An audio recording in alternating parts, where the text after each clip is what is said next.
What is up, fantasy football junkies? You're tuning into Testosterone. That fat break was brought to you by Alex, our director, the main man in the booth, and joining me right now, my esteemed colleague Yeasty on the show. Yeasty, we've never done this together, bro. You know, it's never been just me and you. I don't really know what to do without the jubilation of Jeff right here next to me or over here next to me. It's just, I don't know what to do, but me and you, we'll get it done. We'll find a way to get through it sans Jeff tonight, I guess. Yeah, exactly. And I don't know about you, but usually when it's a three-man panel like this, there's just a little too much space. I mean, not quite enough space between us. This feels a little more natural. Yeah, there's a lot of canoodling going on when there's a three-man booth and we're kind of rubbing and you give me a little pinch and stuff. Ooh, So that's not me. Me and you over here, there's enough space. We're good to go. Yeah, exactly. And fantasy owners who've had members of the Indianapolis Colts over the years have been good to go as well, Yeasty. Now this week, it's kind of a strange situation for Indy. They're 2-0. We're used to that, but they're traveling to Houston to play the 2-0 Texans for the rights to first place in that division. I mean, my mind's a little bit blown here. I know you've been a big Houston supporter, so what do you think's going to happen in this matchup, man? This is crazy. You know, if Andre Johnson was healthy, I think that it would be a tough game for Houston, or for Indy, excuse me. I mean, Andre Johnson's been about 40% of their total offense and about 50% of their total reception so far. He's going to be out for this game. The Houston defense has performed well. Mario Williams has stepped up in his second year. I predicted him to beat Kansas City. I picked him on our writers' picks on the TFS site. Nice. I picked Carolina last week, so I kind of jumped off the Houston bandwagon. I'm going to jump off it again this week. I'm going to say Indy's going to roll pretty big in this game. Yeah, it's really tough to think that Houston's going to be able to keep that magic ride going, especially without Andre Johnson, who, luckily for fantasy owners out there, just suffered a sprained MCL in his knee. He's probably going to miss this game, maybe another game at the most, but once he comes back, Yeasty, do you think there's going to be any warm-up time for him, or is he going to just jump right back in where he was with that great connection with Matt Schaub? I think they'll have the same great connection. I mean, Andre Johnson, hasn't missed many games in his career.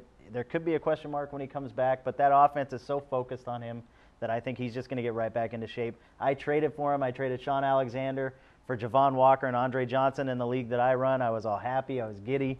Fourth quarter of that game, I see Andre Johnson laying on the ground, and I was just like, oh, no, you're killing me. Yeah, knees are not supposed to bend the way his knee bent, and really when you watch it in slow motion, which I did on the TiVo a couple times, it's kind of the grizzle factor that's the dark side of me that I never really like to admit, but it was amazing that his knee wasn't injured worse than that, and Houston's hopes for the season are definitely still on a positive upswing. Now, last week, Ahman Green got in the end zone. What should fantasy owners think about him as a play here? Indy's been bringing the D. As long as Bob Sanders is healthy, I think Indy's going to be a solid run defense. It's when he's been out and missed time that teams have been taking over on him against running the ball well on him. So if Bob Sanders is in there, I don't think that Ahman Green's going to get off that well. They've shut down the run both games that Bob Sanders has been there this year. So Ahman Green, he makes a decent number 2 back if you have him. Other than that, for Houston, Owen Daniel is probably going to be your best bet. Jacoby Jones, the rookie, will take over as the number 1. Matt Schaub's numbers are going to go down as well. Yeah, I couldn't agree more with Yeasty here in this take. I think Indy's going to roll in this contest. Houston's off to the hot start. They're without their best player, even though they're at home. I mean, come on, this is Indy, and you've got to get all your Colts into your lineup in this matchup. They're gonna put up probably 35, 40 points here, I would think. Yeah, Indy shouldn't struggle to put up 35 points. I wouldn't think so. I mean, at least 30. So get all your Colts in, all the regulars: Dallas Clark, Reggie Wayne, Peyton, Adai, Marv, all of them. Get them in there. Yeah, get them in your lineup now. The next game that we're gonna move on to, Arizona at Baltimore. A game that I think is going to kind of be a flip side of that Indy-Houston game, a game, Yeasty, where the winning team could easily score less than 20 or right around 20 points, in my opinion. What do you see as the Cardinals travel to Baltimore, a very, very tough place to play? You know, it's going to be a telling, kind of a test for Matt Leinart and that whole offense to see how they perform. Kellen Clemens was able to find some chinks in that armor in the fourth quarter for the Jets last week. We'll see how Matt Leinart does. Edgerrin James has been the number 1 running back in most formats for the first 2 weeks. I don't think he's going to do well against Baltimore. I mean, they limit pretty much everybody all the time. Maybe gets a short touchdown, maybe. But other than that, Arizona, they're not going to put up more than 17 points, I don't think. Yeah, what do you make about the auspicious beginning of the season for Larry Fitzgerald? I know a lot of fantasy owners out there tabbing him in the early rounds of their draft, maybe spending 10 or 15 bucks on him at an auction. He's been kind of invisible to this point. I mean, should we start shying away from keeping him in our lineup here this week against Baltimore? If you drafted him or if you paid a lot of money for him, you probably have to go with him still unless you found another option or you're just loaded at wide receiver. Right. I would keep him in there. I've been disappointed in him as well. Anquan Boldin hasn't done that well other than that late touchdown. He had 4 catches for 83 yards last week. Right. I like Boldin more than Fitzgerald just because he's more of the possession type receiver. That's why I have Boldin in our tough league. So it's Larry Fitzgerald, give him a couple weeks, see how it turns out. But, he's still a big playmaker. Their schedule hasn't been that favorable for him either. He's gone against some tough matchups. Now, if you own Willis McGahee in your fantasy league, Yeasty, in the first week, you were probably hitting the panic button a little bit as you watched Willis do his damage between the 20s. And then inside the red zone, the team was bringing in Musa Smith. Musa got the goal line carry and a touchdown in week 1. Last week, that kind of shifted around a little bit. Willis had 26 carries in last week's game against the Jets. Musa Smith only 3 carries. I mean, is this just a case of all the Miami alums on the team kind of going to the coach and saying, what's up? Willis is the man. Give it to Willis. I think what it was week 1. Willis played pretty sparingly in the preseason, and I think they were just spelling him for that week. Like we talked about last week, don't panic, don't overreact. Don't go out and trade Willis and pick up Musa Smith, thinking that he's going to be the guy. Week 2 is pretty much indicative of the way it's going to go. I think Willis is going to get the majority of those carries. Yeah, I actually really like Willis here in this matchup at home. He seems to be getting in a little bit more of a rhythm, and I love him over the next 5 weeks.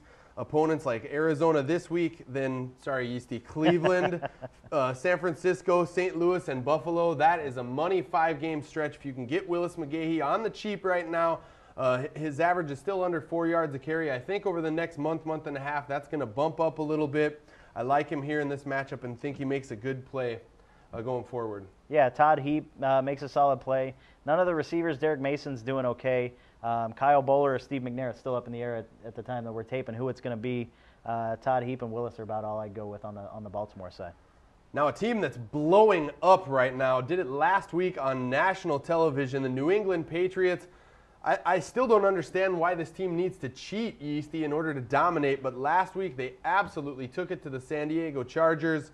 Now this week, Buffalo's rolling into town.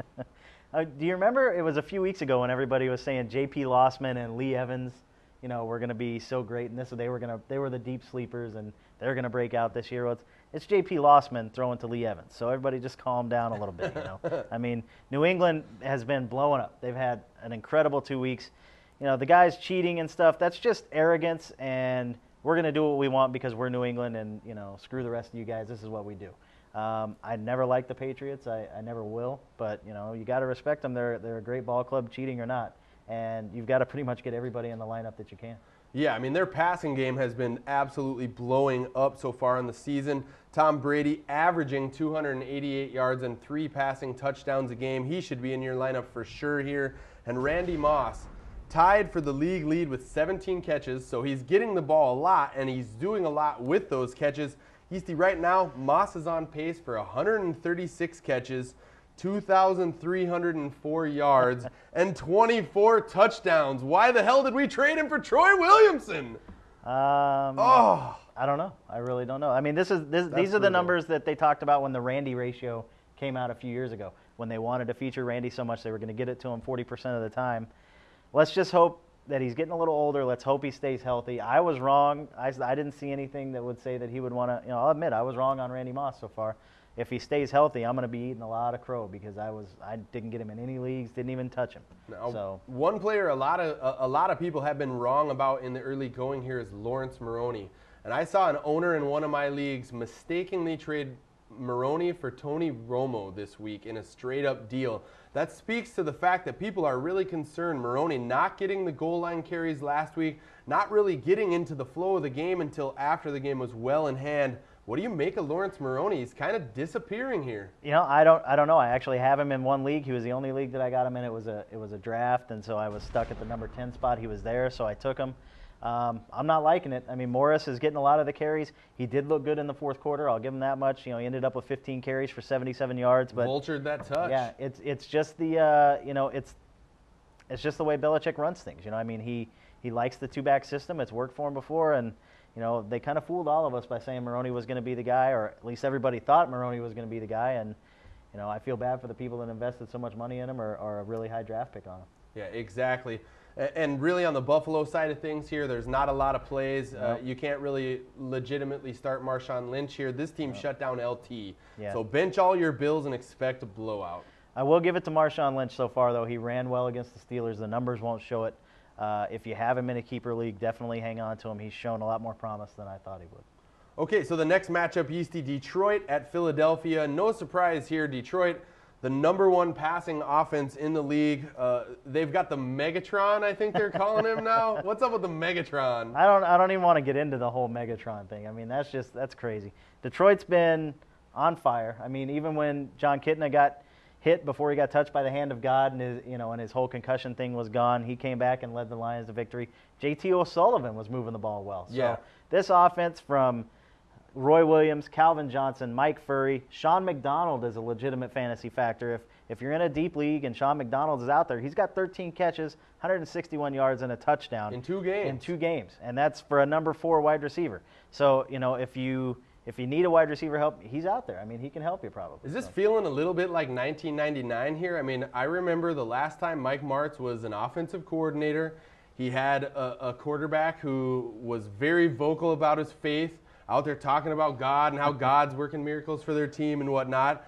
And I mean, I'm kind of getting the feeling that this Lions team, I don't know if it's a Super Bowl run in them, Yeasty, but I picked them in the preseason to win this division. They're playing solidly right now. You know, the defense is playing really well as well, and that's the one thing that goes overlooked. I mean, they played well. John Kitna, as long as he doesn't have a blonde-haired skank of a wife out there yelling like Kurt Warner did, you know. I don't know if I'll compare him to Kurt Warner just yet, but the numbers don't lie. I mean, they're putting up a lot of numbers. Tatum Bell last week against the Vikings obviously was down, but Kevin Jones is going to come back, so we'll have to see how that running game unfolds. But they're definitely putting up a lot of numbers. And they should put up some numbers here in this matchup. Get your Lions in play against Philadelphia. They've got a banged-up secondary. Dawkins might not play in this game, which only opens things up that much more for Detroit. 2-0 Detroit at 0-2 Philly.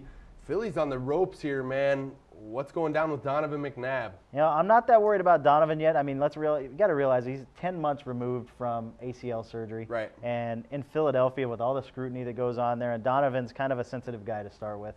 You know, hopefully it doesn't snowball on him. But that's because he's black? No. I don't even want to get into that whole thing, man. But yeah, me neither. There's, you know, it doesn't even come into my mind anymore. I mean, it was Jason Campbell and Donovan McNabb starting a Monday night game, and I was listening to the Mike Tirico show on ESPN radio today, and he never even thought to bring it up on the ABC on the Monday Night Football broadcast, so it's not an issue anymore. I believe wholeheartedly that you're correct, and you know, let's keep it about football. Let's stop throwing these things around. I love Donovan as a player, and I really hope he gets on track this week, and for him to do so, I think the key is going to be to get the ball to Brian Westbrook. He doesn't have a touchdown yet on the season, but he's extremely efficient, Yeasty. Last week he had 25 touches, scored fantasy owners probably somewhere in the neighborhood of about 16 or 17 fantasy points, depending upon your format. And I think he's big this weekend against Detroit. Yeah, he's definitely a guy that you want to go to. The MRI on his knee, they're just doing it for precautionary measures. He's going to be fine. He did this all last year. Westbrook, and they got to get Kevin Curtis the ball, in my opinion. Kevin Curtis is the best receiving threat they have, and he's got to start getting the ball for them to be effective. The final matchup of this segment, Miami at the Jets. We put this game last because it's really kind of when you look at the broad scheme of things. Thomas Jones has really struggled throughout the first 2 weeks, only averaging 2.9 yards per carry. I like Jones here in this matchup to kind of get things going against Miami. It's in New York. I think that the Jets will run the ball well. And on Miami's side of things, I mean, who can you even think about starting, really? Chris Chambers, Chambers, you know, when Chris Chambers is coming back from last year, that was the worst statistical season the wide receivers had in years. Chris Chambers, Ronnie Brown, don't start him. Pick up Jesse Chapman and stash him with Ronnie Brown until they figure out that Chapman's actually the better back, and they put him in the lineup. Trent Green's not going to start the Miami defense. Maybe if Kellen Clemens goes, you can get some turnovers. Yeah, exactly. Just avoid as many players in this matchup as possible. If you've got a couple of those key guys, you can think about putting them in there. But other than that, there's really not a lot to look at here in a game that I know I'm praying is not one of the featured games on TV this weekend. So we thank you for tuning in to Testosterone. This is the Week 3 show. It's great to be with you, Yeasty. I know, man. This is weird. It's cool. Let's do it. Yeah, we're going to be back after a brief break. We got 10 more matchups to break down, helping you know who to play and who should ride your pine in Fantasyland Week 3 Testosterone.